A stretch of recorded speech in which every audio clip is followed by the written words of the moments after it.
मेरा नाम मालती था। मैं अपने माँ बाप की एकलौती बेटी थी। हमारा बहुत बड़ा कारोबार था। हमारी शुगर और कपड़ों की फैक्ट्रियां थीं। मेरा कोई भाई नहीं था, तो पापा के साथ मैं ही सारा काम संभालती थी। फैक्ट्री में पापा ने मुझे सारा काम सिखा दिया था। अब मैं पापा का हाथ भी बंटाने लगी थी। अचानक एक दिन मेरे पापा बोले कि बेटा, मैं बूढ़ा हो गया हूँ और यह सारी संपत्ति मैं आपके नाम करना चाहता हूँ। मैंने बहुत मना किया, लेकिन पापा ने सब कुछ मेरे नाम कर दिया और कुछ दिनों के बाद ही उनकी हार्ट अटैक से मृत्यु हो गई। पापा की मृत्यु के बाद मम्मा भी बहुत बीमार रहने लगी और मेरी शादी जल्द से जल्द करवा देना चाहती थी, ताकि उनको कुछ हो जाए तो मैं अकेले ना रह जाऊं। पापा के जाने के बाद अब सारा काम मुझे ही देखना था। अब सारा दिन मैं उसी काम में बिजी रहती। सारी फैक्ट्रियों का लेखा जोखा मेरे हाथ में था। मेरे फैक्ट्री में ही एक इंचार्ज के पद पर एक लड़का था, जो कि देखने में काफी हैंडसम लगता था।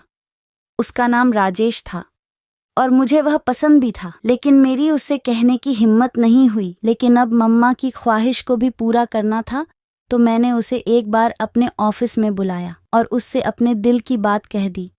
उसने तुरंत तो हाँ नहीं बोला, लेकिन कुछ दिनों के बाद उसने हाँ बोल दिया। तब ये बात मैंने अपनी मम्मा को बताई तो वह बहुत खुश हुई। लेकिन राजेश से मैंने एक शर्त रखी कि शादी नॉर्मल तरीके से होगी, कोई भी आपका परिवार वाला हमारी शादी में नहीं आएगा, और आप मेरे होने वाले पति होंगे तो ये सारी संपत्ति के मालिक भी आप होंगे। तो आप मेरे साथ घर में ही रहेंगे, क्योंकि मैं नहीं चाहती थी कि कोई मेरी संपत्ति पे नजर गड़ाए। बहुत ही सिंपल तरीके से। शादी के बाद राजेश मेरे घर ही आ गया। सुहागरात की पहली रात थी। राजेश मुंह से बोला कि मैं आपको एक सच्चाई बताना चाहता हूँ। आप मुझसे गुस्सा मत करना, क्योंकि यह मेरे जिंदगी की सबसे बड़ी सच्चाई है। मैं आपसे बहुत प्यार करता हूँ, लेकिन मैं आपको बच्चा नहीं दे सकता। मैं एक नामर्द हूँ। यह बात सुन मुझे बहुत दुख हुआ।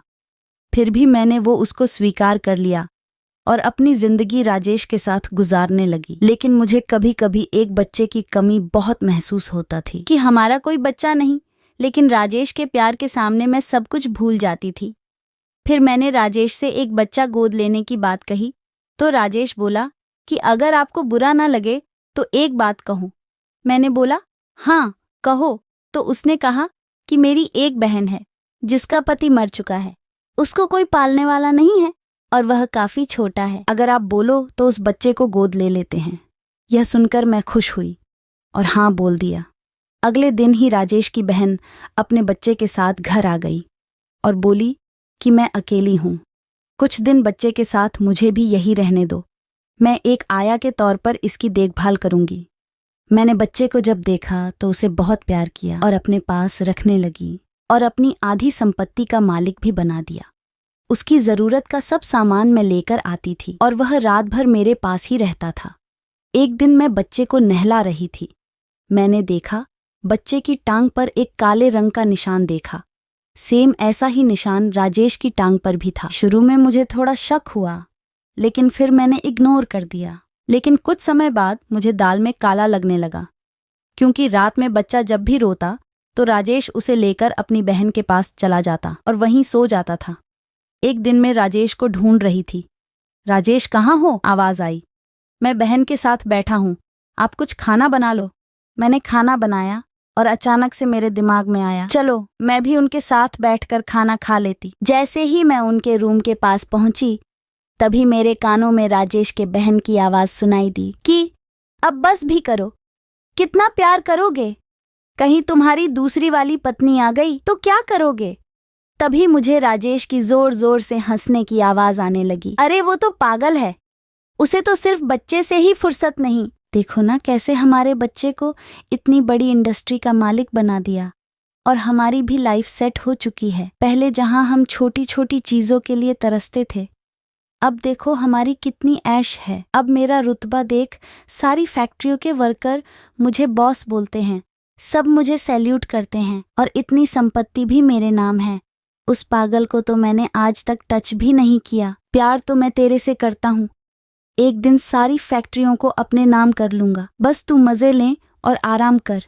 यह सारी बातें सुनकर मेरे रोंगटे खड़े हो गए और मैं सोचने लगी कि हे भगवान, मेरे साथ इतना बड़ा धोखा।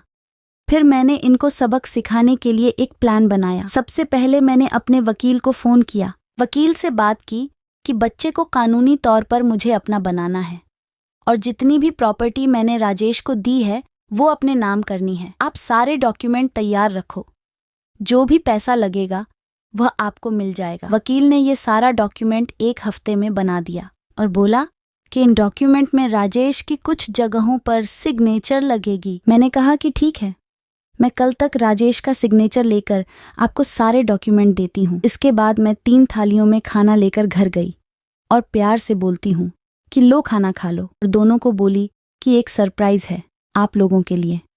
तभी राजेश बोला, जल्दी बताओ क्या बात है। मैंने बोली कि मैं सारी प्रॉपर्टी आपके नाम कर रही हूँ। मैं एक और फैक्ट्री खोल रही हूँ, उसको खड़ा करने की जिम्मेदारी मैं लेती हूँ। आप इन फैक्ट्रियों को संभालना। मेरी बात सुनने के बाद दोनों मन ही मन बड़े मुस्कुरा रहे थे। उन थैलियों में मिठाई का डब्बा और खाना था।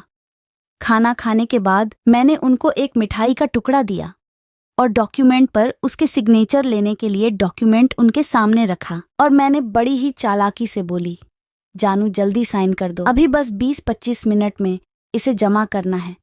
अभी वकील साहब भी आने वाले होंगे। अब राजेश एक हाथ से रसगुल्ला खा रहा था और एक हाथ से सारे कागजों पर साइन कर रहा था। वो प्रॉपर्टी के लालच में इतना अंधा हो गया था, उसने पढ़ा ही नहीं इस पे लिखा क्या है। साइन करवाने के बाद मैंने सारे डॉक्यूमेंट्स तुरंत ही वकील के हवाले कर दिए, जो कि घर पर आ चुका था। उसने सारे डॉक्यूमेंट ठीक से चेक किया और बोला कि हाँ, सब कुछ सही है। उसके बाद मैंने राजेश के गालों पर थप्पड़ बरसाने शुरू कर दिए। वो एकदम से चौंक गया, उसे कुछ भी समझ में नहीं आया और मैंने उसे बुरा भला कहते हुए बहुत कुछ सुनाया और उसकी सच्चाई उसके सामने खोल कर रख दी। ये सब सुनने के बाद राजेश और उसकी झूठी बहन का पर्दा फाश हो चुका था और मैंने उन दोनों को तुरंत ही इस घर से चले जाने को बोला कि अपना बोरिया बिस्तर बांधो और इस घर से दफा हो जाओ। और जब तुम रसगुल्ला खाते हुए साइन मार रहे थे, वो सारी प्रॉपर्टी जो मैंने तुझे दी थी वो मैंने वापस ले ली है और तूने साइन भी कर दिए हैं। अब उन दोनों के चेहरे पर हवाइयां उड़ने लगीं और मेरे पैर पकड़कर माफी मांगने लगे, लेकिन मैंने उन्हें लात मारकर अपने से दूर कर दिया। मैंने उनसे बोला कि तुम दोनों को 5 मिनट का समय देती हूँ, यहाँ से निकलो वरना अभी पुलिस को बुलवाती हूँ। वह दोनों जाते जाते बच्चे को उठाने लगे। मैंने बोला, बच्चा यहीं पे छोड़ दो, क्योंकि अब ये कानूनी तौर पर ये मेरा बच्चा है। इसके डॉक्यूमेंट भी मैंने साथ में ही बनवा लिए थे। अब दोनों महल नुमा घर छोड़कर चले गए और अपनी उसी झुग्गी में रहने को मजबूर हो गए। अगले दिन मैंने उसे काम से भी निकाल दिया। इसीलिए दोस्तों कहते हैं कि बुरे काम का बुरा नतीजा ही होता है। झूठ बोलकर आप लंबे समय तक नहीं रह सकते। तो दोस्तों, ये कहानी आपको कैसी लगी हमें कमेंट करके ज़रूर बताइएगा। अगर कहानी पसंद आई है तो लाइक करें, चैनल को सब्सक्राइब करें। कहानी सुनने के लिए आपका बहुत बहुत धन्यवाद।